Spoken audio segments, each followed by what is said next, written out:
मैंने जैन कुल में जन्म लिया और मैं जो है वो क्रमिक मार्ग जैन धर्म के अंदर उसके अंदर बराबर इतने वर्षों तक पालन करता आया। और पिछले कुछ वर्षों के अंदर मेरे छोटे भाई के जो है प्रेरणा से मैं अक्रम विज्ञान को भी उसकी दीक्षा ली और महात्मा के रूप के अंदर मैं अपनी साधना कर रहा हूं। और तीसरा जो उसके बाद आपके साथ आने पर मैंने अध्यात्म विज्ञान की चर्चा सुनी, प्रश्न किए और धीरे धीरे धीरे धीरे समझने लग गया। तो अब जो है क्रमिक मार्ग, अक्रम मार्ग और अध्यात्म विज्ञान मार्ग, ये मेरे जैसा हर व्यक्ति, हर साधारण व्यक्ति समझना चाहेगा। तो एक साधारण व्यक्ति किस तरीके से तीनों को सरल सरल भाषा के अंदर हृदयंगम कर सके, समझ सके। एक ठेठ गांव का जो बिल्कुल कम पढ़ा लिखा हुआ व्यक्ति ऐसी सरल भाषा में इसको दीजिए आपके अनुभव के आधार पर कि वह इसको आसानी से ग्रहण कर सके। वास्तव में हम अपने जीवन के अंदर क्रमिक मार्ग, अक्रम मार्ग और आध्यात्म विज्ञान, ये तीनों अपने जीवन में पालन करते हैं, मगर ये तीनों की जो अवस्थाएं हैं वो अलग अलग है। तीनों का जो फल है वो भी अलग अलग है और तीनों से जो प्राप्ति होती है वो भी अलग अलग है। और तीनों को जब आप जोड़ना चाहते हैं तो आध्यात्म विज्ञान में तीनों आ भी जाते हैं। कैसे? मैं आपको पहले इसका सिद्धांत के रूप में सरल भाषा में शॉर्ट एंड स्वीट डेफिनेशन दे दूं। सबसे पहला हमने जन्मजात जो प्राप्त किया है वो हमारा कुल धर्म है और कुल धर्म का नाम है क्रमिक मार्ग। क्रमिक मार्ग का मतलब होता है अच्छे विचार करो, अच्छी वाणी बोलो, अच्छा वर्तन करो और भगवान के प्रति रुचि रख के जो भी धार्मिक व्यवहार करना चाहिए, जो हमारे धर्मगुरु बताते हैं और शास्त्रों में लिखा है, इनका पालन करो। माला गिनना, पूजा पाठ करना, तप जप करना, आरती करना, शुभ कार्य करना, दान पुण्य करना, ये सब करते रहो तो इसको हम कहेंगे क्रमिक मार्ग का धर्म। तो क्रमिक मार्ग को एक समय बताऊंगा, इसको कहेंगे फॉलो द फॉर्मेट। केवल फॉर्मेट को फॉलो करना, इसका नाम है क्रमिक मार्ग। इससे पाप पुण्य भी बनते हैं, मगर हम इससे आगे जाएंगे तो अक्रम मार्ग, अक्रम विज्ञान दादा भगवान ने बताया। तो वास्तव में अक्रम विज्ञान वो अक्रम मार्ग हो गया। कैसे? मैं आपको बताता हूं। अक्रम विज्ञान शब्द था, वो अक्रम मार्ग क्यों बन गया? मार्ग का मतलब होता है चलने का रास्ता। ये क्रमिक मार्ग, ये अक्रम मार्ग, तो दोनों मार्ग बन गए। क्यों मार्ग बन गए? क्योंकि अक्रम विज्ञान के अंदर ज्ञानी पुरुष ने अनुभव के साथ विज्ञान तो पेश किया,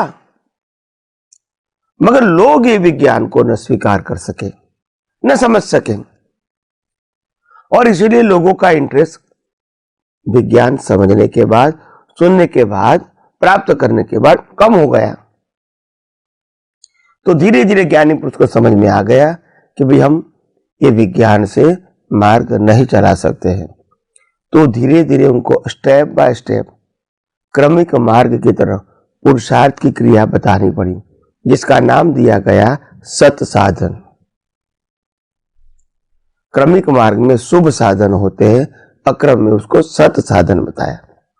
शुभ साधन और सत साधन में अंतर कितना है? दोनों में क्रिया रहेगी। शुभ साधन का मतलब होता है केवल पुण्य उपार्जन करना। सत साधन का मतलब होता है आत्मा के लिए क्रिया का पुरुषार्थ करना। इतना तो अंतर है,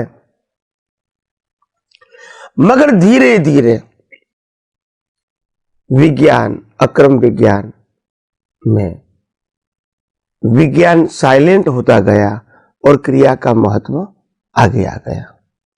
तो अक्रम विज्ञान का मतलब होता है साइंस प्लस फॉर्मेट। क्रमिक मार्ग का मतलब होता है ओनली फॉर्मेट, अक्रम विज्ञान का मतलब होता है साइंस प्लस फॉर्मेट। और जब दोनों साथ में आए तो आम जनता विज्ञान क्या है वो समझने में रुचि कम हो गई, और विज्ञान के अलावा जो रिचुअल्स है, सत साधन, वो कैसे हम रेगुलर करते रहे और इसका आनंद ले और इसका संतोष भी ले, ये क्रिया हमारे जीवन में चलती रही। और इसीलिए हम विज्ञान के मार्ग में अक्रम विज्ञान प्राप्त करने के बाद हम आगे नहीं बढ़ सके। तो फिर तीसरा स्टेप आया विज्ञान, आध्यात्म विज्ञान। क्रमिक और अक्रम दोनों पाथ है आगे बढ़ने का रास्ता, क्रमिक मार्ग और अक्रम मार्ग। आध्यात्म विज्ञान पाथ नहीं है, वो सनातन सत्य के ऊपर आधारित है। क्रमिक मार्ग में भी अंत में मोक्ष में जाने के लिए ये आध्यात्म विज्ञान समझना पड़ेगा, और अक्रम मार्ग में भी आगे जाकर ये आध्यात्म विज्ञान समझना पड़ेगा, क्योंकि वो तो सनातन सत्य है, वो तो कुदरती कानून के ऊपर आधारित है, वो तो कुदरत के ऊपर आधारित है, 6 तत्वों के ऊपर आधारित है, कुदरती कानून के ऊपर आधारित है, और उनकी बनी हुई सभी अवस्था को हम कुदरती रचना मानते हैं। तो अंत में दोनों मार्ग में आगे जाके विज्ञान को समझना पड़ेगा, जहां क्रम अक्रम नहीं रहेगा। और दादा भगवान जो ज्ञानी पुरुष के रूप में आ गए, उन्होंने भी अपने जीवन में यही कहा, मेरा ज्ञान लिया है, आज्ञा धर्म का पालन करते हैं और सत साधन को फॉलो करने के बावजूद भी अंत में विज्ञान तो समझना ही पड़ेगा, और वो चौगरदम से समझना पड़ेगा और सिद्धांत के रूप में समझना पड़ेगा। और उसी बात को पंक्ति के रूप में, पद के रूप में कविराज श्री ने भी यही बताया, कुदरती रचना पूर्ण व्यवस्थित, समझे वो भगवान है। कुदरती रचना ही पूर्ण व्यवस्थित है, वो समझे वो क्या है, भगवान है। यानी जिसको कुदरती रचना समझ में आ गया वही तो व्यवस्थित है, और वो समझ में आ गया, अनुभव में आ गया, वही तो आत्मा है। आत्मा के बाद जो भी है वो कुदरती रचना है। एनीवे, तो आध्यात्म विज्ञान का मतलब होता है ओनली साइंस, अक्रम विज्ञान का मतलब होता है साइंस प्लस फॉर्मेट, और क्रमिक मार्ग का मतलब होता है ओनली फॉर्मेट। सो ये तीनों बातों को जब समझोगे तो मालूम होगा क्रम अक्रम दोनों पाथ है, विज्ञान दोनों में सामान्य है। दोनों रास्ते पर आगे जाने के लिए ये सनातन सत्य का, कुदरती कानून का विज्ञान अंत में समझना पड़ेगा। इससे पहले मुक्ति संभव नहीं है, क्योंकि इससे पहले अज्ञान को निकालना, अज्ञान को मिटाना हमारे लिए संभव नहीं है। तो आइए हम सब ये विज्ञान को और गहराई से समझने की कोशिश करें। स्वामी जी